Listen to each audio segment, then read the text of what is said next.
In our today's episode, we talked a lot about entrepreneurship, what you can learn not only from success stories, but also from your failures. And Victor also brought some devices with him. We will talk about one of the infrastructures we could use in the Web3 space in the future. And we also hear his story and his connection to Telegram. So I'm really looking forward to today's talk.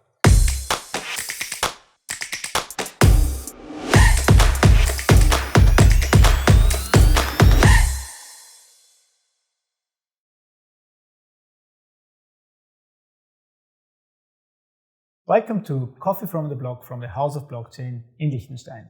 My today's guest is Victor Ammer from the Ammer Group. It's a big pleasure to have you here, Victor. Likewise, Thomas. Thanks a lot for inviting me. So you are living in Zug, Switzerland, yes. But you're not originally from there. You live in both ecosystems, or like in the global crypto ecosystem, but mostly you are in the Liechtenstein, Crypto Valley, crypto country ecosystem. Or is it more fair to say that you are a global citizen?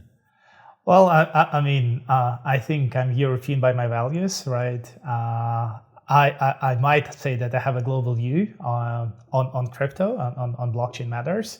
Yeah, but definitely I'm Swiss-based. So, Switzerland and Liechtenstein are very close to things that we do and also very close to my heart. Yeah, because the idea of these talks is also to learn more about the individuals acting in this ecosystem. And you're a fascinating person, I have to say. I do know you for quite some time now. And you also have a quite interesting career. You started as a coder, or at least as an IT admin kind of person, right? Yeah, that's true. Actually, I've got computer when I was a kid, right? So my first game back then, still until MS-DOS, was Dune 2. And the issue with those games was that they never worked properly. So you had to do something to make them work, right? But when were you born? Like the year? 84. 84. Yeah, I'm 81. Okay, that's interesting. Yeah. So yeah, that's how you got into tech back then, because you want to make your favorite games to work. That's really fun, because I did the same for my brothers. They used to play games, and for me the fun part was to install them, to install the CD-ROM, and to make it work. And it took a lot of time. That's actually quite interesting. Yeah, and back then you could actually, you were putting your own computer together, things that today only like the freaks among us do. I still like it, right? There's still some nice engineering work to that as well. And I never studied it properly, but right after I finished school, I think worst was at the end of my kind of school path. Few of the people asked, "Hey, Victor, can you fix my computer?" And then how I started. And then and if you fix it, from that second on, you're responsible for everything. Yeah. Even if the light is out, the power is off, it's your fault. You were the last person touching my computer. I mean, or did you share that experience? No, that's true. But the funny thing is, because I haven't done any proper studies, so it was more intuitive and based on experience. So usually the funny thing was I came, I did something, sometimes not really understanding what I do, but like Windows back then, you could just reinstall the Windows, etc., etc. Then it worked. Then I went away. It didn't work again. So it was kind of occurring, clients for me, which was very, very useful back then. Yeah, but then you're a problem solver. I think that is what is a very useful skill, right? To solve issues with tech. And afterwards, you did study in Frankfurt, right? Yeah, I studied economics and business law. And actually, one of my original ideas was to go and study medicine or biochemistry, because I had both of kind of specialization in school was economics and biochemistry, which I liked a lot. So one of the interesting things that I learned there was actually how to clone. So back then we could insert some genes into bacteria and then it would glow green at night. Yeah, that was kind of my nerdy side. But somehow I thought, okay, there are a lot of people in research, and one of my motivations to study economics was actually, to find ways how to fund, those researchers and support innovation. So yeah. But so and when did you discover blockchain or crypto in general? So I discovered, I read about this fairly early, 2012, 2013. It was more kind of this hacker magazines, et cetera, right? And it was not very accessible back then. So I didn't have any kind of practical exposure, but I was very interested in the topic. And I got really deep 2016, 2017, actually, when I thought, okay, this trade is moving. So and the development was quite significant over all this time. But then I wanted to have kind of a profound knowledge, because if I want to understand something, it's really for me to understand it like really on the micro level as well. So I started to take one university course after another. I think the first one I took was from Princeton. It was heavily mathematical. It was tough, so I probably understood 25% of that course. That's why lawyers, people who study law, that's why they study law, because there's no math involved. That's in most true. cases. That's true. Although, it really comes to the teacher. So actually, I educated, worked as a tutor for corporate finance for law students at the university. And, I found a way how to educate lawyers about mathematics and corporate finance in a more practical manner. So I think you can find method first, and not try to explain it in more kind of easier manner. Yeah. And then you went full in on blockchain, or? Yeah. You were finishing studies in Frankfurt, right? Yeah. And then you started in crypto, or were there some other things you did before? No, my first, I was always very entrepreneurial, and actually probably I read most business books during the school times, not even at university. University was more, I was challenging my professors, but how can I apply this to real life? All these theories, and real life is something very different. But why? Why not actually? They said real life is something very different. Okay. Why not doing something that is actually more applicable to the real life? I think that was one of my challenges back then. I started. I had multiple smaller startups. I think more significant one was also back then in the area of solar energy. So I found I met one of brilliant scientists who had few ideas around how you can create ultra-thin solar cells, how you can purify solar silicon, because back then it was a huge demand for solar energy. The market kind of exploded. It grew something similar that we expected with crypto, I think 2018 and 2021. Yeah. So the market exploded, and there were lack of resources, right? I really got deep into this topic, and what was interesting that if you really spend probably 6 months time going very deep, you can speak in your, not in everything, but in your narrow field with experts more or less on the same level. Of course, if you move one step forward with the back, you kind of lost it. But in a very narrow field, you're able to keep up the conversation and actually, be quite knowledgeable. You're not a solar panel expert. What happened? You might be a solar panel expert as well, but you brought an interesting device. You run around with some interesting cards. We'll talk about that later. Yeah. So you're not a solar panel expert. I'm not. So although we managed to accumulate quite a lot of knowledge, but the startup failed, and I think it was quite painful and also shaped me for some time as well. Because obviously, if you build something, you're very enthusiastic about that, and you prepare for the best, not kind of prepare for the worst, right? You don't want to think about the worst. Back then, probably two things happened. One was due to the market forces, because Chinese moved into the market and then just put tremendous amount of resources, investment, and technology, and actually, the whole German solar industry collapsed. Because everyone just went to China and you couldn't just compete with them. And second, back then I can still remember me 20-ish-year-old, standing up, because we did quite a successful prototype, but then the next step was actually to build a factory. And we needed 30 million for that. So me standing up in front of the full room full of bankers. How old were you? I think it was 21, 22, 24. Okay, so it was it was fairly, yeah, well, and naive. I called it brave. But that's how you learn, right? I mean, you were a self-taught computer expert. Maybe you're a self-taught entrepreneur.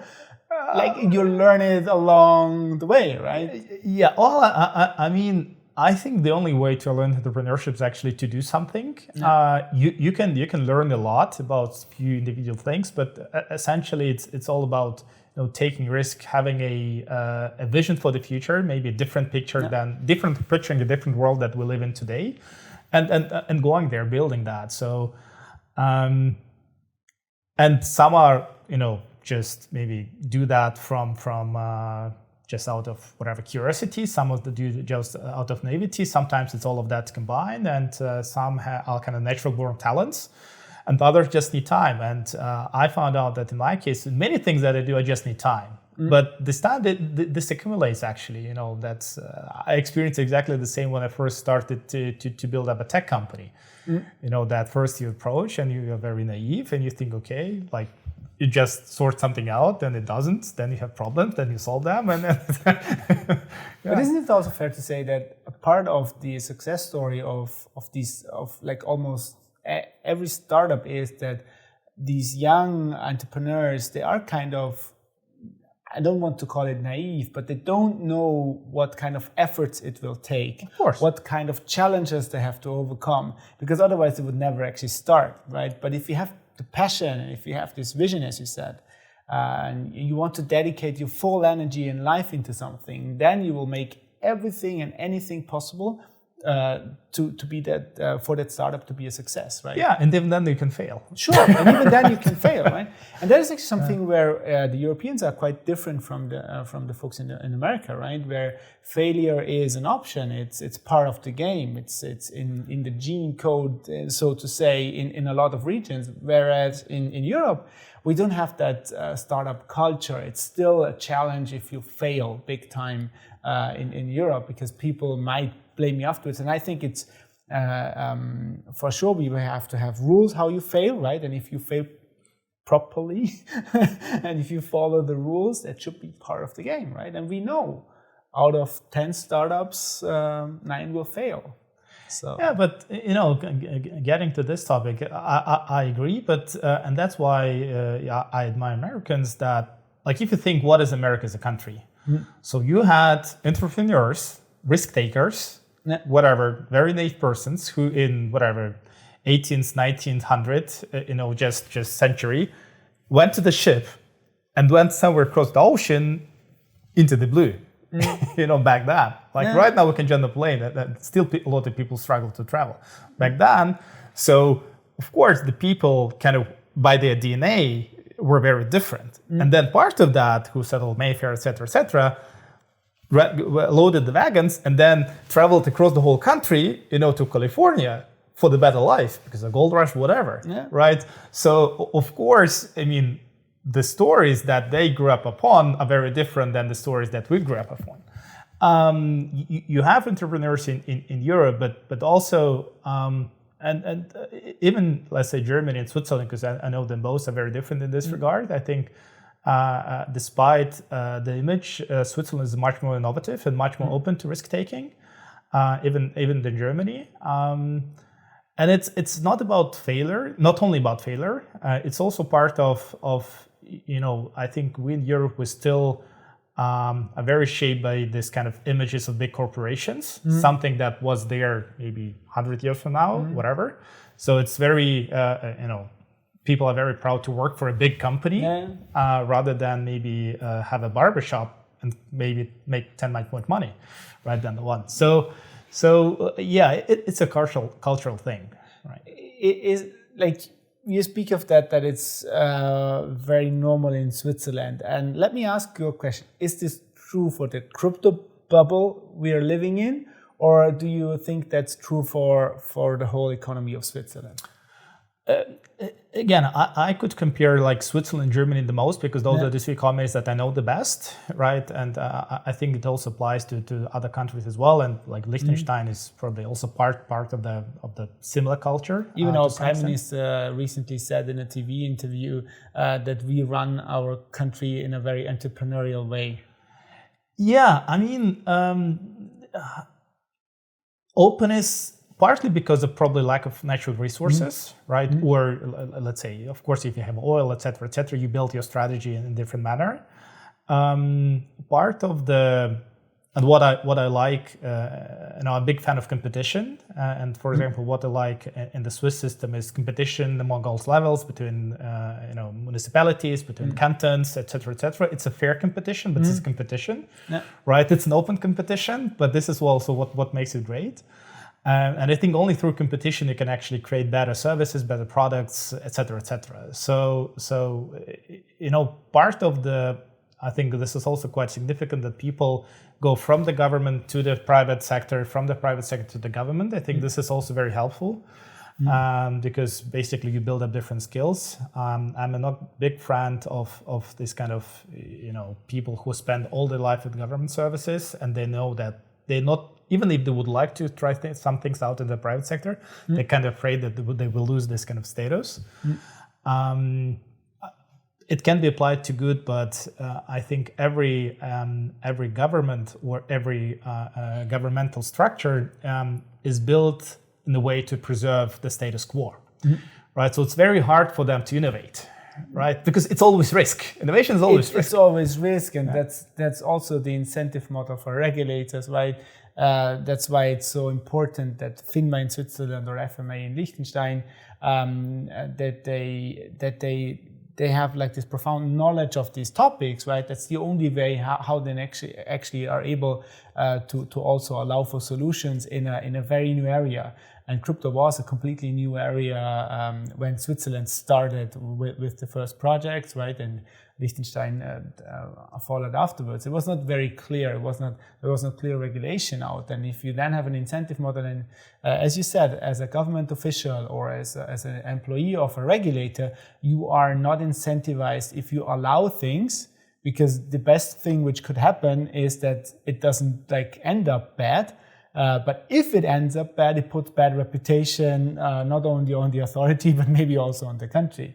So it's a problem of the incentive model as well, right? I don't have a solution for that, but I'm really happy to see, and maybe that is a proof of what you told or what you just said, is that in Liechtenstein, and you said it about Switzerland, is that we allow for innovation. We are willing to do what is necessary to allow for innovation.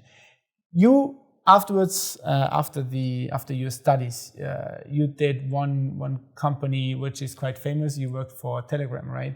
Yeah, that's true. Let us know a little bit more about what you did for Telegram, and then I want to for sure hear more about your vision for the future, because you're working on something. You brought the device with you, and I'm a tech person. I love gadgets, so I would love to hear more about that. But let us focus a little bit on Telegram, because it might be very interesting what you did there. Sure. I mean, I joined Telegram when it was a party, and I can remember this precise because it was 100 million user party in Barcelona, where I met the founder, and actually it was also on the date of my birthday, so it was kind of very good coincidence, and I had the privilege. You had an amazing birthday party then. Exactly. Very well organized. I had an amazing birthday party, I think, with David Blaine, with some rock bands, so it was really cool. And I'm very grateful to the founder, so we could combine the two occasions. And the reason why I ended up there was because I was the founder creator for this kind of young community with the World Economic Forum, Global Shapers. So I was in this Global Shapers, Young Global Leaders kind of movement or community. And Telegram founder invited a few of the members of the community to join the party. So that's how I ended up there. And we sort of became friends, and we had a lot of things to discuss. And I first started to help him with some of his projects and was kind of, probably a go-to guy, problem solver again. I think this is something that I really enjoy doing. That's a pattern? Yeah, well, sort of. Yeah,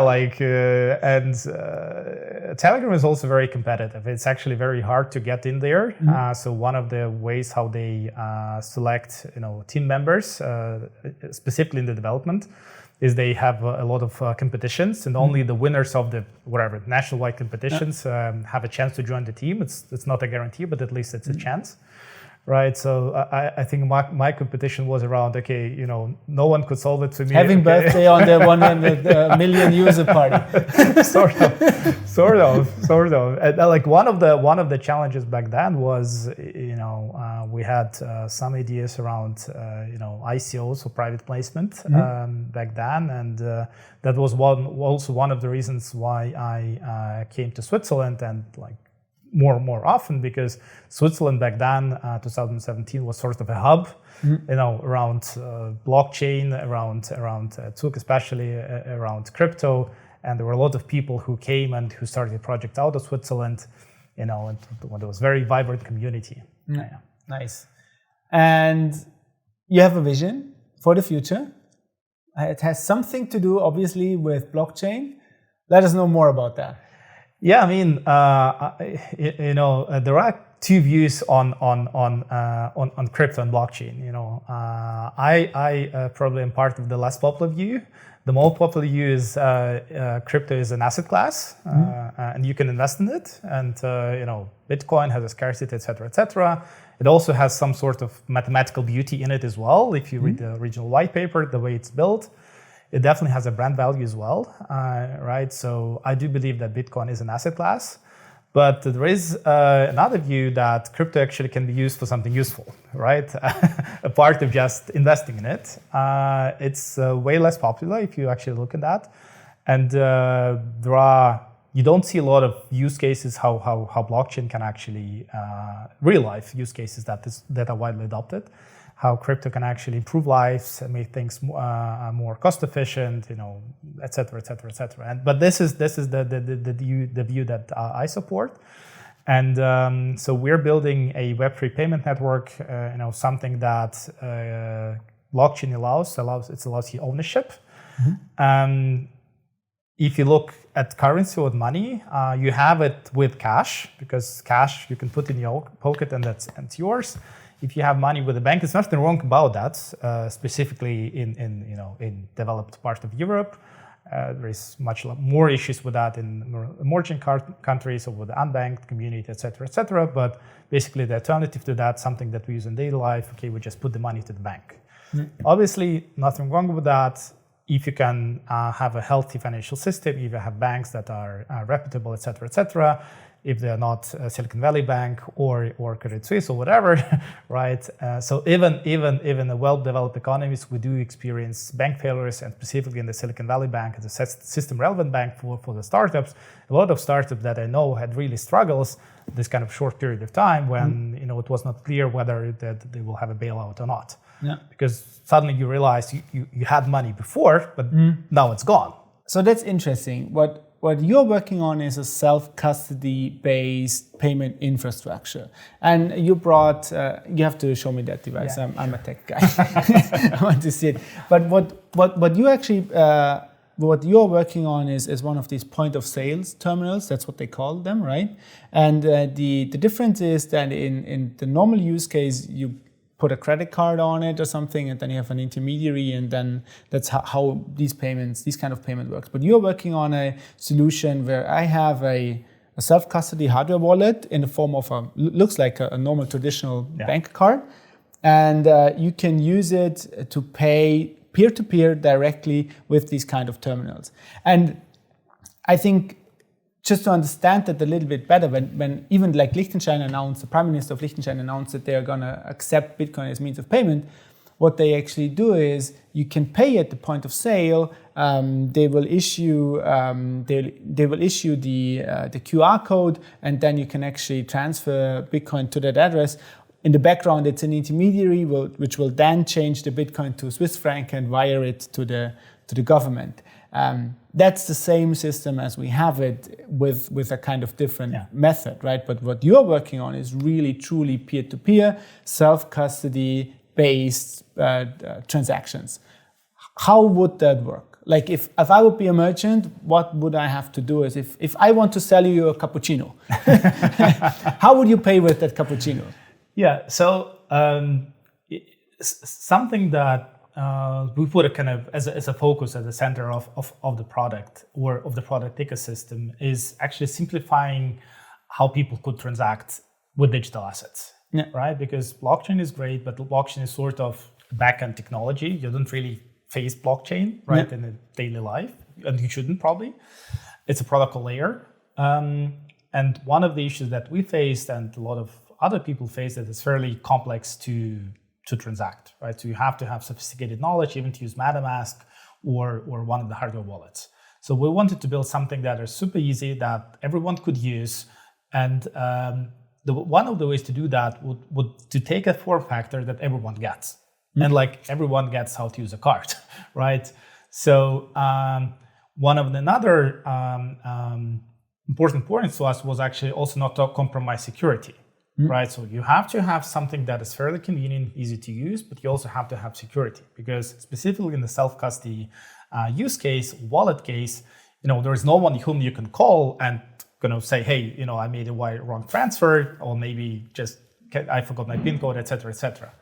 So it's a cold wallet that is based on a hardware secure element that has been used in the banking industry for the last 20 years. Actually, this card is even compatible with the traditional banking infrastructure, right? But we just use it in a slightly different manner. Again, what you see here is also, it is a POS device, but what it is actually, it's a Android with NFC. So you don't have to have a specific hardware. You can use just your smartphone with NFC and to accept those, right? And again, it's all about how you can simplify if you have two people, how you can simplify the transaction between the consumer and the merchant. And ideally, you will use the same things that they already know from their existing sales process. So the other thing that we looked at was there are people who want to accept crypto, but apart from crypto, there is a lot of use cases in the loyalty space or let's say in engagement space that you can use without kind of having the necessity to convert it to fiat. For example, if you, Thomas, would want to issue your own token as a loyalty token to your customers, to your friends, that people could redeem, at your law firm for services or just for a coffee, at Negelis, you can easily have your own token, right, as tokenized voucher, right? And then you would have a more simple way to distribute those, you will have more simplified accounting with everything on chain, et cetera, et cetera, et cetera. Right? So again, our infrastructure supports both public and private chains, right? Which is sort of important. Some people and governments would want to have their own private chain and they should have it. And then it's all about, you can create your own token fairly easily, token or NFT. You can load it up a card. The card can be branded with your company, et cetera, and then if someone walks in and wants to redeem it, you just put the card and then transaction happens. I want to see. Sure. So, whatever, we can pay with $1.50 or $1, or one Swiss franc. So, you can tap the card. Okay. And that's it. Okay. But the transaction now went from where to where? So transaction went, the assets are obviously in the blockchain. Somewhere there. The private key are on the card. So the POS, or the acceptance device, generates a payload that you signed with the private key of the card. So basically it went from my wallet to the wallet of the merchant directly. But then I have to actually somehow define thresholds, because otherwise someone can just steal my card and just use it for payments, right?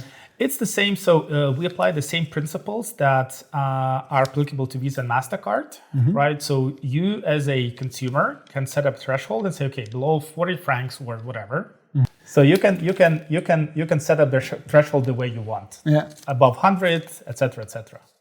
Okay. And I don't have Bitcoin on this card, but I will show you another way to pay. For example, with USDT. So you can also pay with a smartphone. You don't have to have a physical card. You can create a But the virtual. physical card is self-custody, and with the smartphone, It's also self-custody. But it's just okay. It's just like you don't have this extra cold wallet security. Exactly. So the private key of the virtual card is on the smartphone itself. So for example, we select one USDT, and then you can have, this is your Android phone. You can just tap. But it also works with iPhone. No, it works only with Android because iPhone restricts the NFC usage. For the ones who know me really well, that is why I love Android. That it doesn't, because it's not restricting you too much. Yeah, I mean, also since you are from a legal field, there is an anti-competition litigation in front of the European Union that forces Apple to open up this kind of NFC functionality to others. Because you have the chip, it's only allowed for their own payments, Exactly. right? And some other very, very limited use cases. Exactly. And so you cannot use it for something else. So in the background, what actually happened is that you just paid with your phone. This device obviously has internet access. Yeah. So you create, as you said, the payload, and then you put it on. Yeah. And what happens is that you initiate a blockchain transfer from your wallet to the wallet of the merchant. Exactly. And then the merchant prints out the sales receipt. I got that. You actually don't need the receipt. Sure. You don't need the paper receipt, right? Because it's an on-chain transaction. So basically you have it in your wallet, you have it in the blockchain. I mean, again, we can check it because don't trust, verify. This is very true. All right. So here you can see a USDT transfer. USDT transaction, and here you have it in the Etherscan. Yeah. So, yeah. Okay. Nice. For one. And that's just the transaction ID. So we even print a transaction hash on the receipt. Yeah. So you can actually compare the transaction hash here, 695. But the QR code leads you to the blockchain explorer. We don't have a challenge in Europe with payments. Exactly. What is your vision? Why do you need that? I mean, I'm pretty sure we already talked a little bit about use cases where not every involved person trusts each other. Where does the beauty of blockchain, trustless technology comes into place? I would say there are use cases that we see in Europe, and there are use cases that we see in emerging markets. In Europe, I would challenge you a bit and say there is a problem, but the problem is more on the merchant side.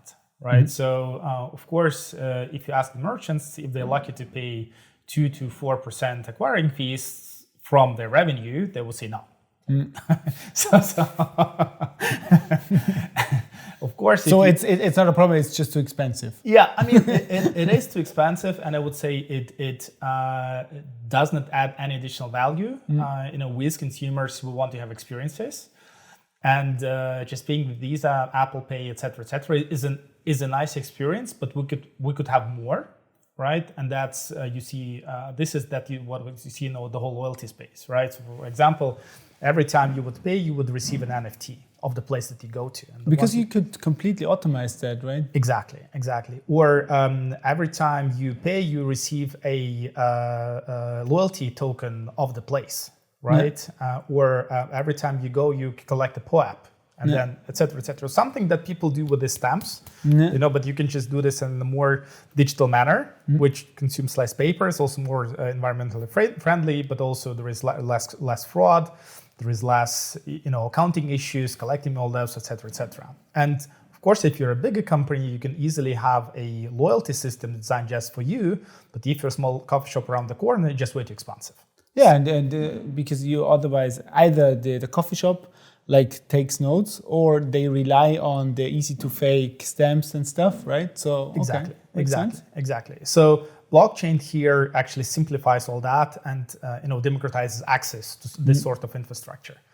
Another use case is where you have the whole idea of emotions, right? So think about a football club, for example, right?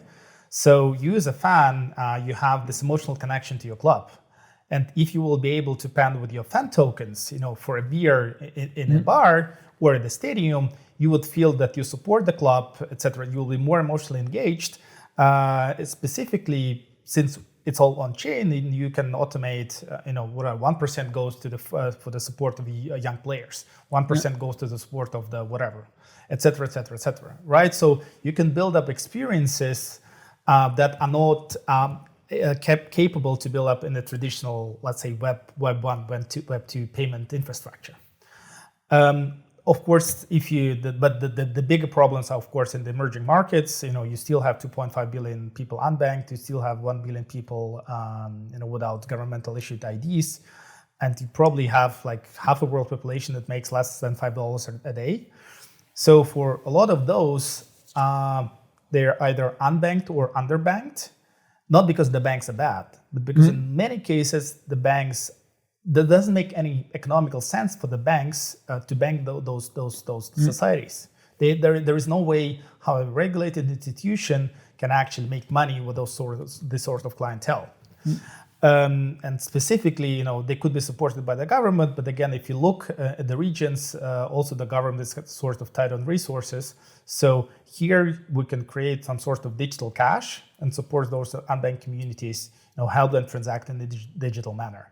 I think that's the more primary use case for this sort of infrastructure. And there you can actually create a lot of impact just by allowing people to transact in a digital manner. Because if you think about those countries, you have two farmers who want to exchange goods or services, and they have to travel sometimes up to half a day to the market. So just one can have cash and the other can have the goods. And then they have to travel back. So you lose a lot of kind of economic power just due to these inefficiencies. And at the moment, like in Africa, they do have this transactions based on SMS, right, which works quite well. But it's very, very, very limited, obviously. They haven't passed. They have several other payment options, but even then, even in more developed countries like Nigeria, people, and we know that because we spoke with all those companies, all those people struggle because, for example, they even have a Visa card issued by a Nigerian bank, but it's only accepted within Nigeria. So if they want to buy a ticket to Kenya through the Kenyan Airlines, they're not able to do that because Kenyan Airline doesn't accept the cards issued in Nigeria, right? So here I look on crypto on this kind of global ledger that allows people to transact with each other without intermediaries. And this is more about freedom to exchange value. And I think this is fundamentally. So I think people should have this freedom to exchange value without intermediaries. Not that they're bad by definition. In many cases, they're actually good. But I think that should be as an alternative, for us to exchange value between each other, which we, by the way, can do now with cash. Yeah, sure. Right? I can give you 10 francs without asking anyone, right? There is nothing wrong about that. It's also nothing criminal about that either. But I could even just transfer you an NFT, or Exactly. I could also use it as my Web3 identity, right? Exactly. I have one question. You said that this is from a security point of view. It is self-custody, and it's hard to make it user-friendly on the one hand, and on the other hand, make it secure.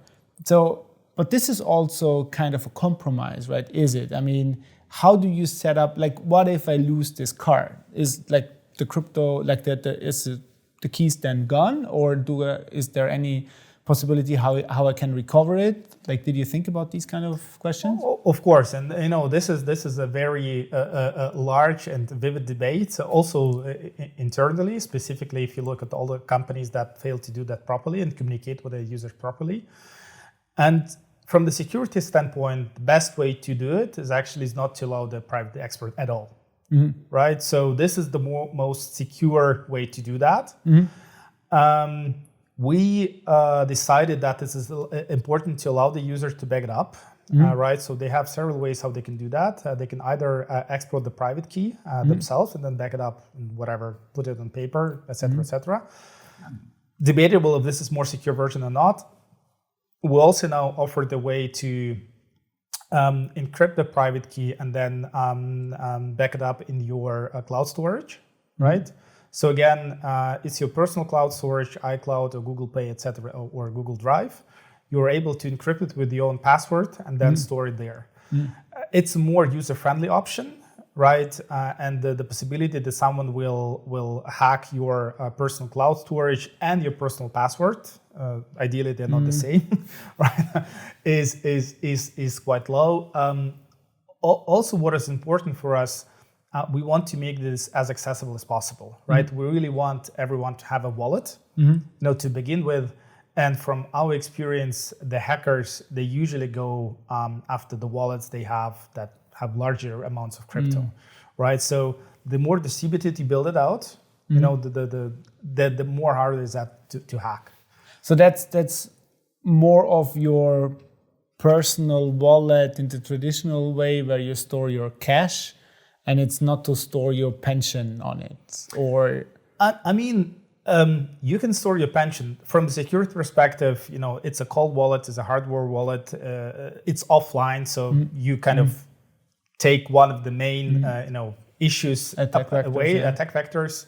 And that's why I would always prefer a cold wallet versus something that is on my smartphone, because of two reasons. First, smartphone is connected to internet 24/7. And second, smartphones are not really built for security in the first place. They're pretty secure, like specifically the latest models, but it's still just a lot more attack vectors. The way I would do probably, you can have your cold wallet, right, for your pension, and then you have something that you can use for daily life. Also, in banking, you probably don't connect your credit card to the account where all your life savings. So you have a separate account for that, right? So I would just apply the same principles here. Victor, thank you very much. I mean, we could talk for hours, and maybe we will have a second edition of this talk in a half a year or in a year or two. I'm really looking forward where you're gonna make this or the people's life easier with this kind of infrastructure. My last question to every of my guests is, what is your favorite coffee? You already had a cappuccino. What is your favorite coffee? Or if it's tea, whatever. Just what is your favorite drink? I really like Napoli style espresso, like really thick. Yeah. After this cappuccino, I would say that my favorite coffee is cappuccino made by Thomas Nagel. For sure not, but yes. No, this is really good. And thanks a lot, with such a precision and equipment that you have there. So thank you very much. But the Italian version that's done with this it's a very thick one. But how do you prepare it? I don't know how to prepare it myself. Okay. I never managed to do something on my own with the quality that a Napoli origin barista would do. But I actually really like when it's really thick, and I don't know how to do it. And actually, this is one of the Italian. Look, we don't have to understand everything. As you said in the beginning, you don't have to understand blockchain fully. You might not even should completely understand it. If it works perfectly, and you can others verify it and check it, maybe it's just fair to use it in a specific area. Yeah, I agree. Thank you very much, Victor. Thank you, Thomas.